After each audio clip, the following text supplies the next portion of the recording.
Hi hello నమస్తే welcome back to SrinivasRock Nature YouTube channel. So guys, నేను ఈరోజు ఫారెస్ట్కి వచ్చానబ్బా. మీకు ఒక మంచి ఇంట్రెస్టింగ్ టాపిక్ని అయితే తీసుకురావాలనిపించింది. వీడియోస్ చేయక మనం చాలా రోజులు అవుతుంది కాబట్టి.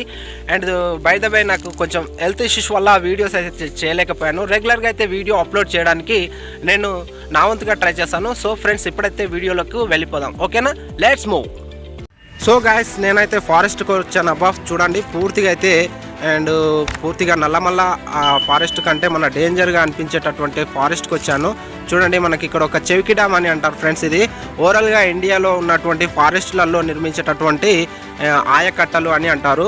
వీటిని ఎందుకు నిర్మిస్తారంటే జంతువులను నీరు త్రాగడానికి నిర్మించేటటువంటి మరియు పంట పొలాలకు నీరు నిల్వ ఉంచుకోవడానికి కూడా దీన్ని ఒక పెద్ద కెనాల్కు నిర్మించారు. అండ్ అక్కడికి వెళ్ళి మీకు చూపిస్తాను దగ్గరికి వెళ్ళి. సో ఫ్రెండ్స్, ఈ పెద్ద కెనాల్లో మధ్యలో మరియు ఈ ఆయకట్టను నిర్మించడం అనేది జరిగింది. ఎందుకంటే ఇవి మా అడవిలో చాలా ఉన్నాయి. ఓవరాల్గా చూసుకున్నట్లయితే ఫారెస్ట్ డిపార్ట్మెంట్ వాళ్ళు పూర్తిగా ఈ ఆయకట్టలను అనేది చాలా మటుకు నిర్మించడం అనేది జరిగింది. ఇందులో భాగంగా మనం చూసుకున్నట్లయితే ఈ ఆయకట్ట పూర్తిగా ఒక సైడ్కి శిథిలావస్థ స్థితిలో ఉన్నందువల్ల నీరు అనేది వృధాగా వెళ్ళిపోవడం అనేది జరుగుతుంది. ఎందుకంటే సమ్మర్లో చూసుకున్నట్లయితే జంతువులకు త్రాగడానికి నీళ్లు దొరకని పరిస్థితి అనేది ఏర్పడడం అనేది జరుగుతుంది.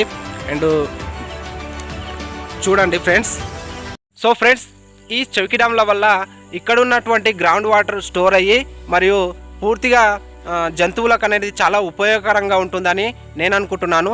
మరియు సమ్మర్లో జంతువులకు తినడానికి తిండి లేకపోయినా పర్లేదు, గుక్కెడు నీళ్లు ఉంటే చాలు అంటారు కదా ఫ్రెండ్స్. అలాగే నీరు త్రాగి కూడా అవి జీవనం కొనసాగిస్తాయి కాబట్టి.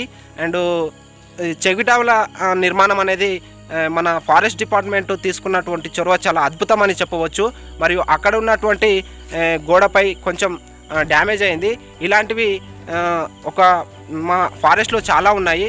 వాటిని కూడా నిర్మించితే కూడా మనకు సమ్మర్లో నీరు అనేది పూర్తిగా స్టోర్ అయ్యి చాలా మంచిగా ఉంటుందని నా అభిప్రాయం.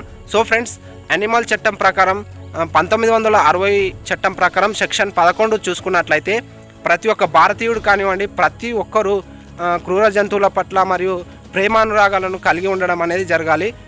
అలా కాకుండా జంతువులను హింసించి మరియు వాటి మరణానికి కారణమైనటువంటి వ్యక్తిని 2 ఏళ్లతో పాటు మరియు 50,000 జరిమానా కూడా మన ఇండియా ప్రభుత్వం విధించడం అనేది జరిగింది. సో గైస్, వీడియో మాత్రం ఇంతే. అండ్ వీడియో నచ్చితే లైక్ చేయండి మరియు షేర్ చేయండి. మన ఛానల్ని ఎవరైనా కొత్తగా చూస్తున్నట్లయితే సబ్స్క్రైబ్ చేసుకోవడం మాత్రం మర్చిపోకండి. సో గైస్, వీడియో మాత్రం నచ్చిందని నేను అనుకుంటున్నాను. అండ్ ఇలాంటి వీడియోస్ చాలా మటుకు మీ ముందుకు తీసుకురావడానికి నేను చాలా ట్రై చేస్తుంటాను. And by the way, video మాత్రం నచ్చిందంటే వీడియో లైక్ చేయండి. మరియు కొత్తగా ఎవరైనా చూస్తున్నట్లయితే నా ఛానల్ని సబ్స్క్రైబ్ చేసుకోండి. And thanks for watching. జై హింద్.